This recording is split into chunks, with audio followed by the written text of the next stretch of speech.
기도하며 예수님의 이름으로 기도합니다. 아멘. 사도행전 9장에 보면 한 사람이 완전히 바뀌는 경험을 하게 된 사건이 기록되어 있습니다. 바로 바울의 이야기이지요.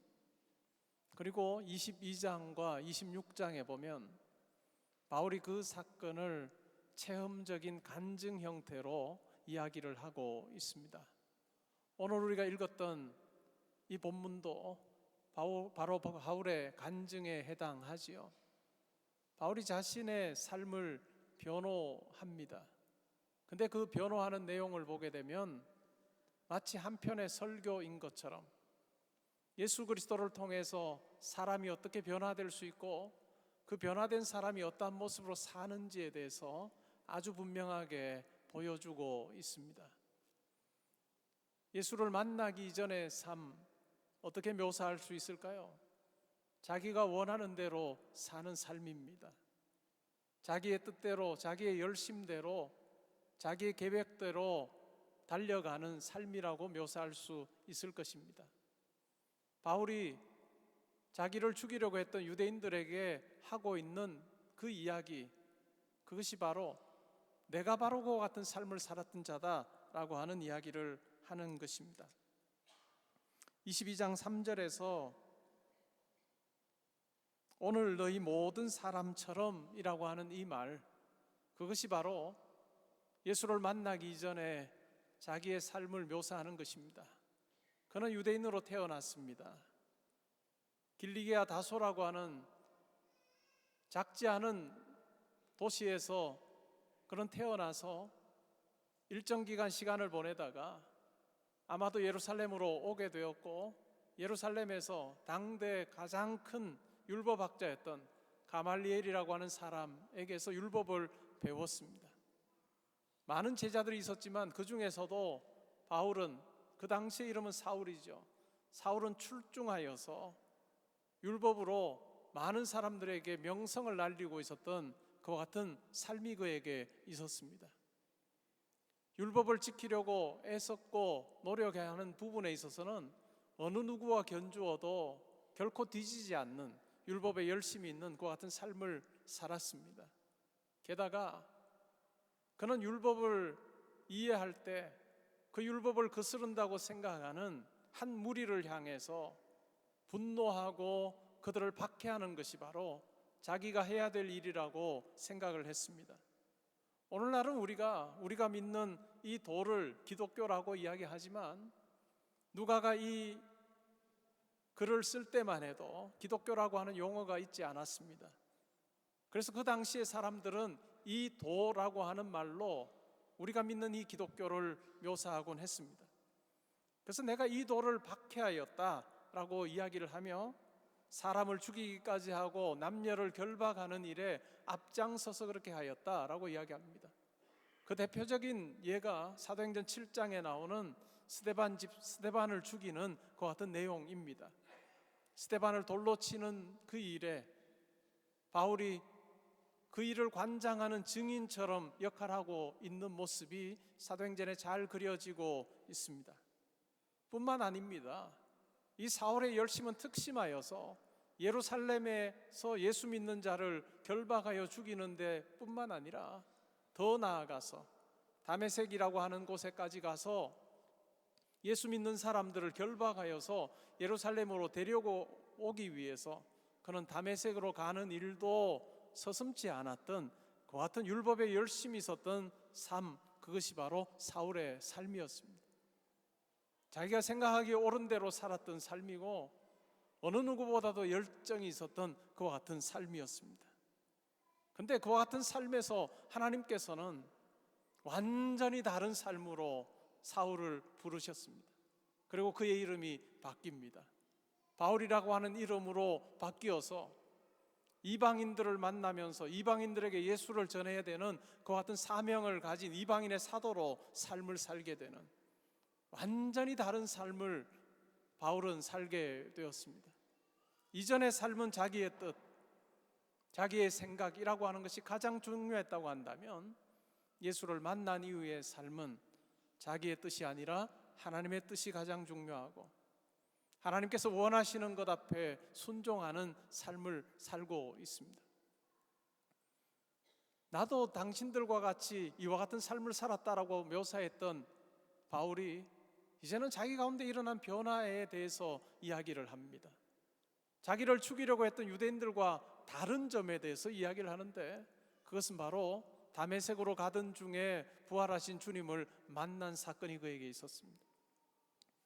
낮 12시여서 아주 밝은 그때, 태양보다 더 밝은 빛 앞에 바울은 꼬꾸러집니다. 땅에 엎드립니다.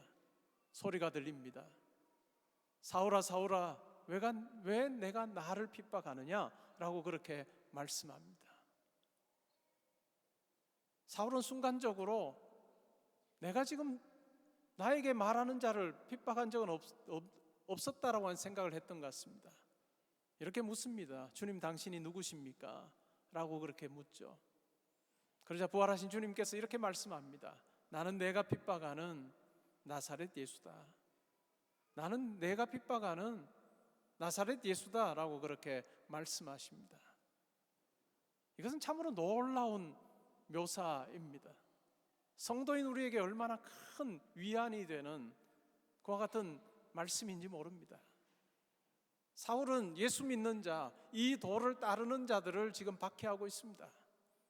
근데 그를 만나신 예수님께서는 네가 나를 따르는 자들을 박해하는 것이 아니라 바로 나를 박해하고 있다라고 그렇게 말씀하시는 것이죠. 다메섹 도상으로 가던 중에 들은 이 음성이 바울에게는 이후에도 아주 중요하게 자리를 잡습니다. 그래서 교회들에게 편지를 할 때 교회가 뭐냐, 성도가 어떠한 존재인가를 이야기할 때 이 예수님의 말씀에 근거해서 풀이를 하고 있습니다. 성도가 핍박당하고 성도가 고난당할 때 그 고난을 고스란히 자기 몸으로 느끼시는 그 주님, 그것을 생각하면서 교회는 바로 그리스도의 몸이다라고 그렇게 아주 담대한 주장을 하고 있습니다. 교회란 그리스도의 몸이어서 머리이신 그리스도와 연합되어 있는 존재, 그것이 바로 교회다.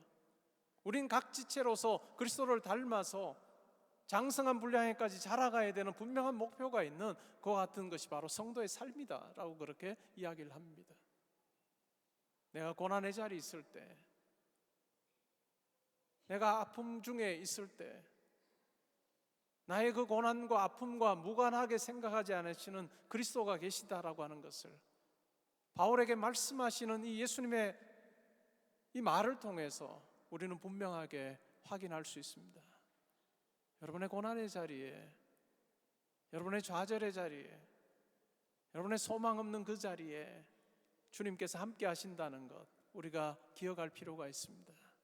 뿐만 아니라 우리의 열심 내며 하나님의 뜻을 행하는 그 자리에도 우리 주님께서는 박수 치시며 우리를 응원하시고 우리에게 세임 주시는 분으로 함께 하신다는 것, 우리가 기억할 필요가 있습니다.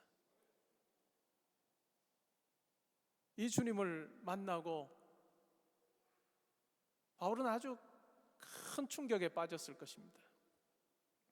큰 빛 앞에 꼬꾸라져서 앞을 보지 못하는 채로 여쭙습니다. 이제 내가 어떻게 하면 되겠습니까? 다메섹에 들어가면 너에게 네가 앞으로 해야 될 일을 이야기해 줄 사람이 있을 거다라고 그렇게 말씀해 주십니다. 예루살렘을 떠나서 다메섹으로 가던 이 사울, 회심 전의 사울의 모습을 생각하면 얼마나 의기양양했을까요?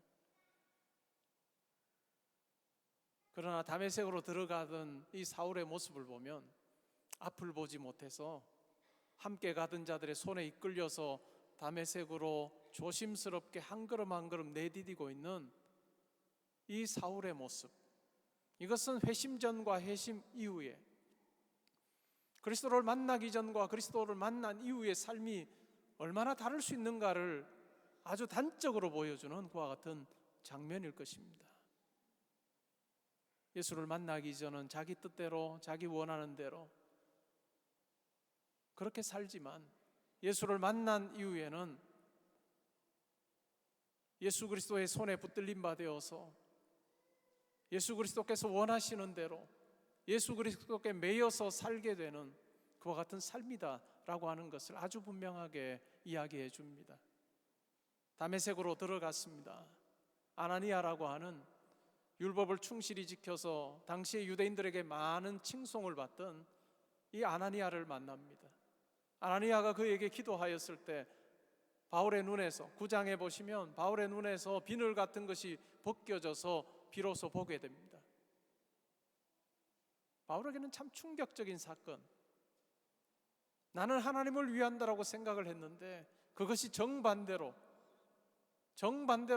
하나님을 회방하고 하나님을 핍박하는 것으로 돌아온 이 현실 앞에서 바로 많은 고민을 가지게 되었던 것 같습니다. 그리고 14절에 보면 아나니아가 예수님께서 사울을 만나주신 그 의미에 대해서 이렇게 설명합니다. 우리 조상들의 하나님이 너를 택하여 너로 하여금 자기 뜻을 알게 하시며 그 의인을 보게 하시고 그 입에서 나오는 음성을 듣게 하셨으니 내가 그를 위하여 모든 사람 앞에서 내가 보고 들은 것의 증인이 되리라. 여기서 아주 중요한 것은 택하셨다는 것입니다. 우리 조상들의 하나님께서 너를 택하셨다. 그래야 해서 너로 하여금 자기 뜻을 알게 하셨다. 이것은 바로 우리 성도의 정체성을 이야기하는 것입니다. 우리를 택하신 하나님께서 하나님의 뜻을 알게 하시고 의인을 보게 하시고, 이 의인은 예수 그리스도입니다. 예수 그리스도를 보게 하시고 그 입에서 나오는 음성을 듣게 하셨으므로 부활하신 주님을 만난 너는 네가 보고 들은 것에 대하여 증거해야 되는 증인의 삶을 살아야 됩니다. 그것을 위해서 예수께서 너를 만나 주셨다라고, 하나님께서 너를 택해 주셨다라고 아주 분명하게 이야기하고 있습니다. 우리가 구원이라고 하는 것을 생각할 때 죄로부터 자유로워지는 그 감격, 기쁨, 해방이라고 하는 것을 가지고 설명하고 또한 해석할 때가 많습니다. 구원이라고 하는 것은 그와 같이 우리 가운데 죄로부터 벗어나게 하는 이 자유함이라고 하는 중요한 한 면이 있습니다. 그러기에 구원을 경험했던 우리 모든 성도들은 하나님 앞에서 기뻐 뛰놀고 즐거워하고 찬양의 자리에서도 우리 온 마음을 다해서 내 영혼에서 우러나는 찬양을 하나님 앞에 올리며 우리의 삶에서 그 감격을 감사로 표현하는 자로 우리는 살아갑니다. 그러나 그것이 성도의 구원의 전부는 아닙니다. 바울이 예수 그리스도를 만난 이 사건을 통해서 우리에게 보여주는 하나님께서 우리를 택하시고 우리를 부르시고 우리를 만나주신 아주 중요한 이유 중에 하나, 목적 중에 하나는 하나님께서 우리에게 일을 부여하시는, 우리에게 사명을 허락하시는 것과 깊은 관련이 있습니다. 세례를 받고 사울이 성전에 와서 기도하고 있습니다. 이것은 하나님을 향해서 부르짖는 기도라기보다는 자신의 삶을 찬찬히 살펴보는 기도였을 것입니다. 자신의 삶을 찬찬히 살펴보는 기도를 하던 중에 주님의 말씀을 듣습니다. 예루살렘을 나가라. 유대인들은 내가 하는 말을 듣지 않을 거다라고 그렇게 말씀하십니다. 그러면서 21절에 보시면 내가 너를 멀리 이방인에게 보내겠다 라고 그렇게 말씀합니다. 이제까지 사울의 삶에서 이방인이라고 하면 멀리 떨어져 지내야 되고 접촉하지 말아야 되고 가능하면 함께 하지 말아야 될 사람들이라고 생각을 했는데 부활하신 주님께서 사울에게 내가 너를 이방인의 사도로 삼아서 이방인들에게 가서 나를 본 것과 나에게 들은 것을 증언하는 삶을 살도록 하겠다라고 그렇게 말씀하십니다. 우리 성도의 구원이라고 하는 것을 이야기할 때 매우 중요한 것이 바로 이 사명입니다. 우리가 기도를 하면서 아니면 우리의 생각 속에 내가 예수 믿는 자로 변화되었고 하나님께 주시는 능력 가지고 내가 무슨 일을 할까, 하나님의 어떤 일을 할까 하는 고민을 우리가 할 때가 있습니다. 그러나 오늘 말씀을 가만히 보면 하나님의 계획하심이 있습니다. 하나님의 택하심이 있습니다.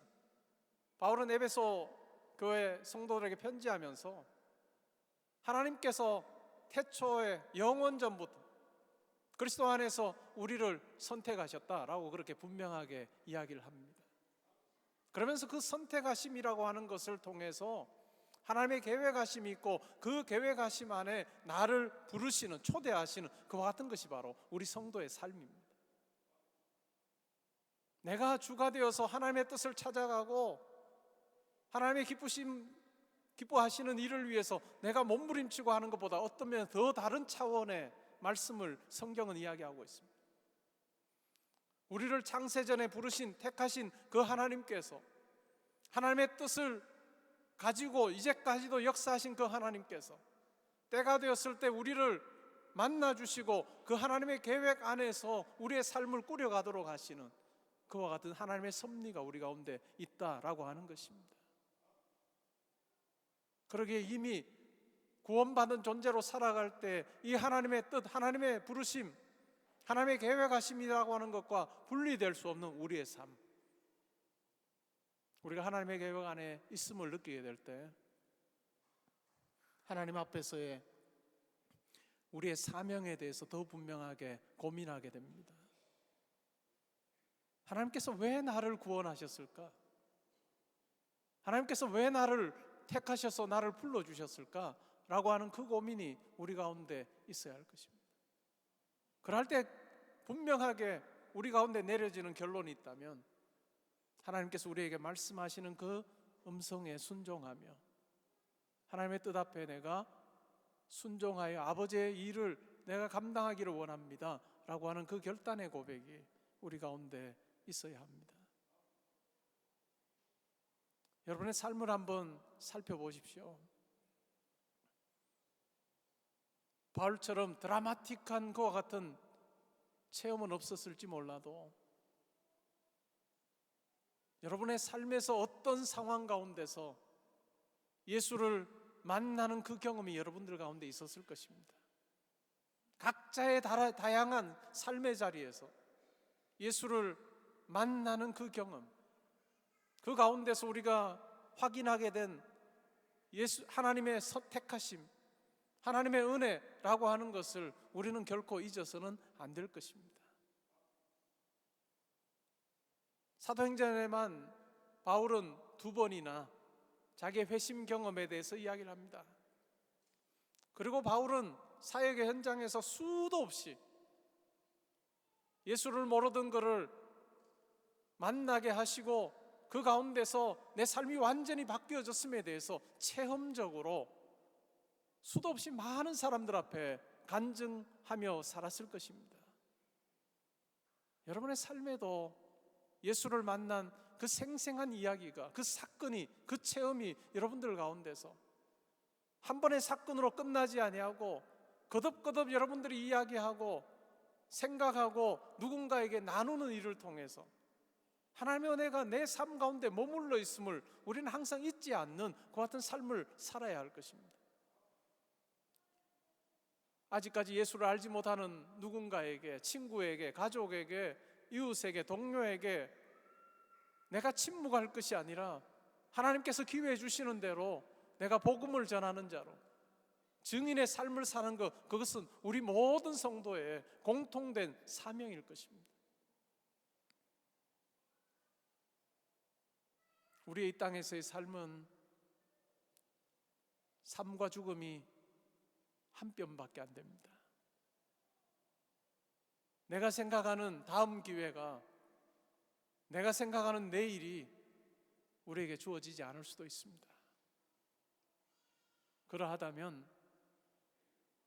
바울처럼 맞아 죽을 뻔하다가 로마 군인들에 의해서 손과 발이 쇠사슬로 다 묶여서 가까스로 구출되어서 영내로 들어가는 그 상황에서도 천부장에게 부탁하여 나를 죽이려고 했던 유대인들에게 내가 이야기할 수 있는 기회를 얻을 수 있을까라고 요청하고 결국 얻어서 이야기하는 이 사울의 이 모습처럼 우리에게 주어진 기회들을 결코 놓치지 아니하고 붙잡는 그와 같은 지혜가 우리 가운데 필요할 것입니다. 때로 성도님들 경우에 이런 말씀을 하십니다. 부모님 중에 어떤 분이 한동안 치매로 고생하시면서 어느 시점부터는 대화가 전혀 되지 않는데 정상적인 활동하실 동안에는 예수를 믿지 않으셔서 복음을 전해도 받지 않으시고 그런 상황 가운데서 치매를 가지시게 되고 꽤 오랜 시간을 보내시는 그러한 분들이 계신 경우가 있습니다. 마음에 안타까움이 있어 합니다. 대화가 될 때 복음을 내가 그래도 막 전했으면 좋았을 텐데 라고 하는 안타까움으로 말씀하신 성도님들이 있습니다. 그런데요, 때로는 치매를 앓으시면서 내가 하는 말에 바른 답도 못 하시는 부모님이 계신다 할지라도 기회가 되는 대로 예수 그리스도의 이야기를 들려드리는 것, 그것이 바로 우리의 사명일 거예요. 때로는 의식불명의 상황에서 누워 계시는 분이 계실다 할지라도 끊임없이 예수 그리스도의 놀라운 구원의 이야기에 대해서, 십자가와 부활에 대해서 우리는 증언할 필요가 있습니다. 육신의 몸의 지체로는 반응하지 못하는 그와 같은 상황 가운데 있을지 몰라도 성령께서 우리가 전하는 그 복음의 메시지가 그 상황 가운데 있는 분의 마음속에 들려지게 될 때 그 복음의 역사가 속에서부터 일어나서 영이 살아나는 그와 같은 일이 일어날지 우리는 아무도 알지 못하기 때문입니다. 그래서 할 수 있는 대로 우리에게 기회가 주어지는 대로 기도하고 복음을 전하는, 진지하게 복음 전하는 그 일에 우리가 게을리하지 아니하는 것, 그것이 우리 모두가 지니고 있는 공통된 사명입니다. 그리고 하나님께서 우리 각자에게 맡겨주신 구체적인 사명, 그것을 놓고 우리는 기도하고 또한 그 일을 잘 감당하기 위해서 하나님 앞에 무릎을 꿇는 그와 같은 시간들이 우리 가운데 필요할 것입니다.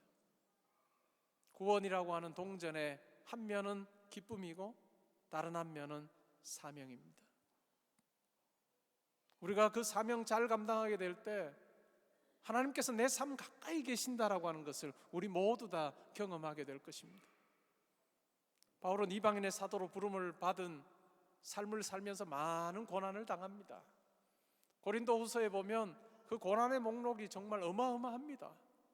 한 사람이 이렇게 죽을 고비를 많이 넘길 수 있을까라고 하는 생각이 들게 합니다. 그럼에도 그 고난의 현장을 다 겪었던 사도 바울이 결코 이방인들을 향해서 교만하지 않습니다. 이방인들을 향해서 고압적인 자세를 취하지 않습니다. 오히려 그는 겸손하게 납작 엎드립니다. 그렇게 할 수 있었던 이유는 로마서 1장 14절에서 바울이 이렇게 적고 있습니다. 내가 유대인이나 헬라인이나 지혜 있는 자나 야만인에게 내가 다 빚진 자다, 이렇게 자기의 사명을 뒤집어 보니까 이방인들이 있었기에 내가 이방인의 사도로 부름받을 수 있었고 이방인의 사도로 부름받는 그것이 필요했기에 하나님께서 나에게 구원을 하게 해주셨다라고 하는, 거꾸로 뒤집어서 생각해 갈 때 바울은 자기가 이방인들에게 빚진 자다라고 하는 것을 고백하고 있습니다. 여러분이 하시는 그 일 속에 아마 부르심이 있을 것입니다. 여러분이 하시는 그 시간, 대부분의 시간을 보내는 그곳에 부르심이 있을 텐데, 사명 감당함의 자리일 텐데, 보통 사람들이 그냥 행동하듯이 똑같이 행동해서는 아마 사명 감당하지 못할 것입니다. 빚진 자로 하나님께서 나에게 내가 빚을 갚아야 하는 존재로, 내가 섬겨야 되는 존재로 이들을 나에게 주셨다라고 하는 생각 가지게 될 때 우리는 비로소 다른 마음으로, 다른 자세로 그들을 대할 수 있을 것입니다. 여러분의 사명이 무엇인지요? 직장 생활 하시는 분들은 여러분 직장에 사명이 있습니다. 교회 와서 사명 찾으려고 하지 마시고, 교회에도 여러분들의 사명이 있겠죠, 물론. 그러나 여러분의 인생에서 대부분의 시간을 보내는 직장에 여러분의 사명이 있을 것입니다. 그리고 그 사명은 평범한 사람들이, 보통 사람들이 그 자리에서 그렇게 행동하듯이 해서는 도무지 사명 감당할 수 없을 것입니다. 여러분의 일터가 빚을 갚는 곳이 되면 좋겠습니다.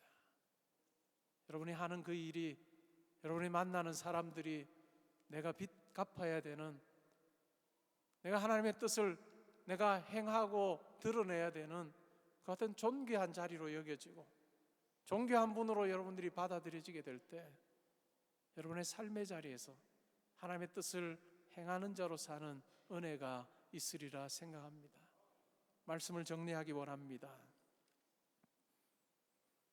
지금 당신들과 똑같았던 내가 예수를 만남으로 내 삶이 완전히 바뀌어서 내 뜻대로 살던 삶에서 예수 그리스도께 매인바 되어서 예수께서 나를 사로잡으신 그것을 향하여 내가 달려가는 삶을 살고 있다라고 고백하는 바울의 삶, 그것은 바로 우리의 삶의 자화상과가 될 것입니다.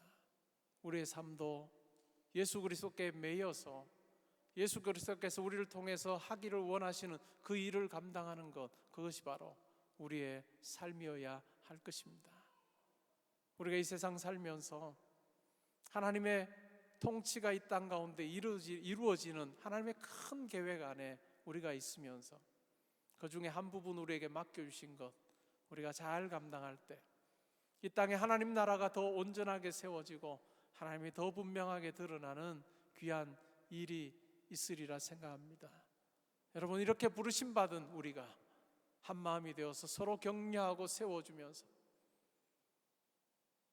내가 빛나고 내가 더 잘나 보이고 내가 더 누리고 내가 더 많은 사람들 앞에 스포트라이트 받는 그것이 우리의 자랑이 아니라 그것은 이전에 내 삶이었고 나를 통해서 하나님께서, 예수님께서 하나님의 뜻이 더 아름답게 드러나고 나는 뒤로 숨는 자 되기를 원한다. 우리 그거 다 잘하자라고 하는 일에 우리 서로 격려하면서 한마음 되어 나아갈 때 하나님께서 우리를 통해서 이 땅에 많은 사람들이 주께로 돌아오게 하시는 그 일 행하시리라 믿습니다. 우리 교회가 이와 같은 사명 또한 잘 감당해야 할 것입니다.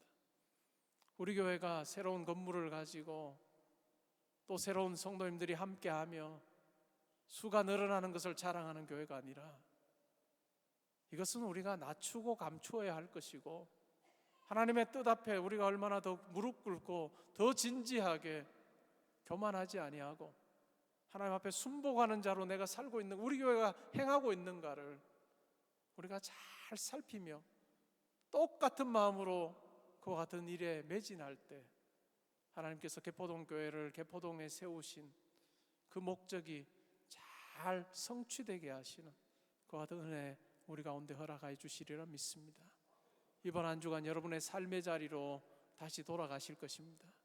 가정에서, 직장에서 일들 감당하실 때 그 자리가 사명의 자리 될 수 있기를 바라고, 만나는 많은 사람들 내가 빚져 있구나라고 하는 마음으로 잘 섬기는 귀한 한 주간 될 수 있기를 바랍니다.